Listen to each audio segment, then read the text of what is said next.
bénisse ensemble pour ce culte particulier. Et puisque nous allons parler d'art, nous croyons en effet que Dieu est le plus grand de tous les artistes. Ce qu'il fait est extraordinaire. Ce qu'il a fait dans ta vie est fort. Ce qu'il a fait dans le monde est extraordinaire. Dans l'univers est extraordinaire. Et ce matin, on va se concentrer sur le ministère artistique dans l'Église. Alors, pour ce faire, on a la joie d'avoir avec nous le pasteur Thierry Carême de l'Assemblée de Carcassonne, mais qui est aussi le président de DM2A, qui est un service, un ministère au sein des Assemblées de Dieu. Et on est heureux de l'avoir avec nous. Il était hier pour ce temps avec les artistes. Et ce matin, on a aussi Fiona, qui est une ministère de la WEC. Et je ne sais pas où elle est, notre sœur. Oui, que Dieu te bénisse avec une de ses amies. Et ils interviendront aujourd'hui. On croit que Dieu va bénir ce temps. En tout cas, bienvenue aux uns et aux autres. Et on va vraiment se faire du bien dans la présence de Dieu. Est-ce qu'on peut se lever ensemble ? Toi qui étais pur serein, tu puissant et ressuscité, tu ramènes le corps à la vie. Tu es le Dieu des miracles, tu es le Dieu des miracles. Oui, je crois en toi. Oui, je crois en toi. Tu es le Dieu des miracles. Oui, je crois en toi. Oui, je crois en toi. Tu es le Dieu des miracles. Prosternez-vous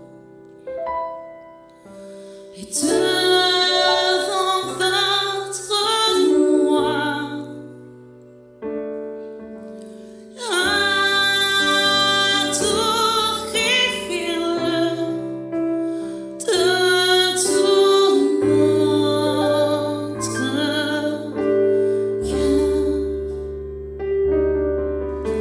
et faites monter vers sa majesté des chants de gloire pour votre roi des rois. Alléluia. Imaginez quelqu'un. Il va dire à Moïse, le peuple apporte beaucoup plus qu'il ne faut pour exécuter les ouvrages que l'Éternel a ordonné de faire. Moïse fit publier dans le camp que personne, homme ou femme, ne s'occupa plus des offrandes pour le sanctuaire. On empêcha ainsi le peuple d'en apporter.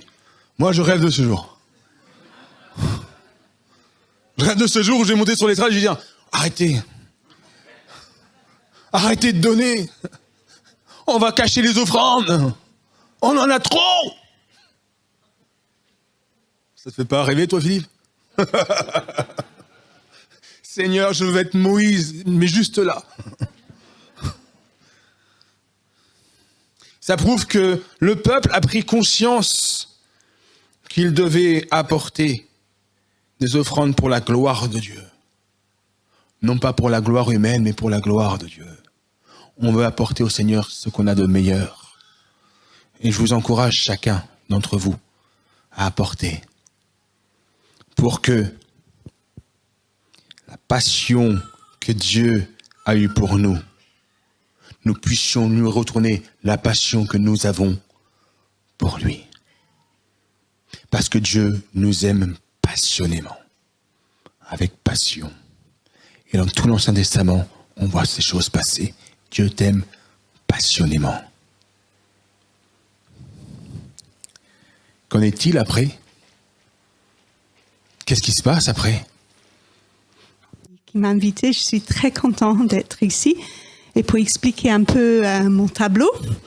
Et voilà, on est content d'être ici. Quand on a un Dieu qui est passionné, on suit quelqu'un qui a cette passion, cet amour. Et c'est ça que je voulais peindre. C'est Dieu qui a mourir pour nous, qui a donné son Fils pour nous. Et les gens demandent, pourquoi tu as mis sur l'eau?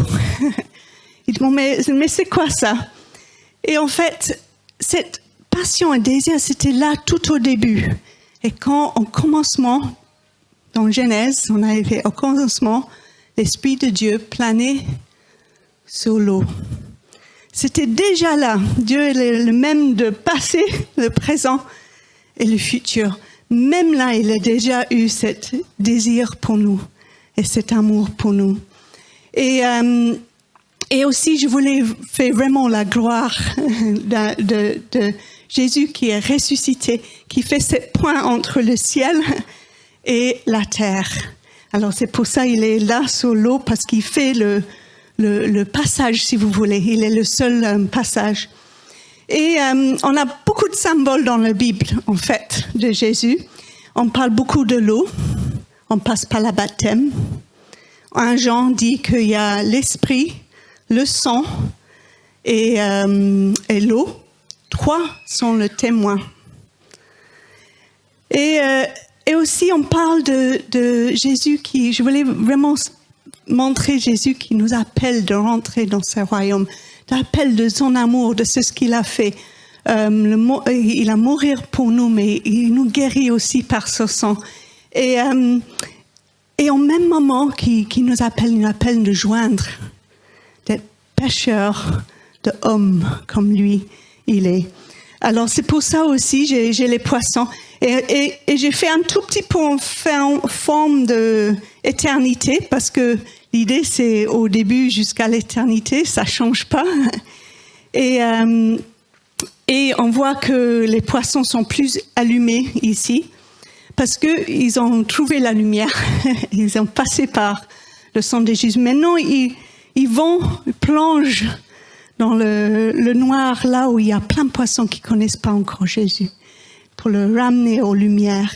Quand vous voyez comment Jésus va utiliser les arts, la nature qui est autour de lui, pour apporter un message, il nous demande à nous aussi d'utiliser tous les moyens qui sont à notre disposition. Et un des moyens, c'est le moyen qu'il a donné à Annie pour exprimer le message de l'Évangile, pour nous. Le petit poisson.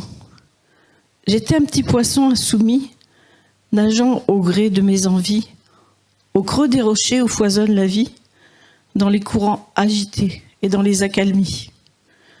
Jusqu'au jour où, pris dans un filet, j'ai atterri sur le sol d'un bateau. J'avais quitté la mer et ses grands flots. Un homme debout me regardait. Il étendit sa main et je devins humain.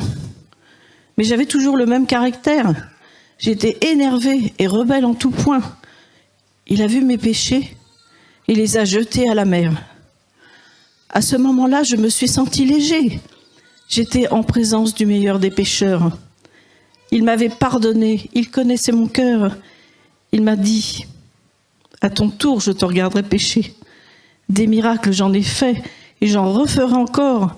Dans ta vie, dans celle de ceux pour qui tu pries, lance au loin tes filets et ramène-les au port de mon amour pour lequel maintenant tu vis.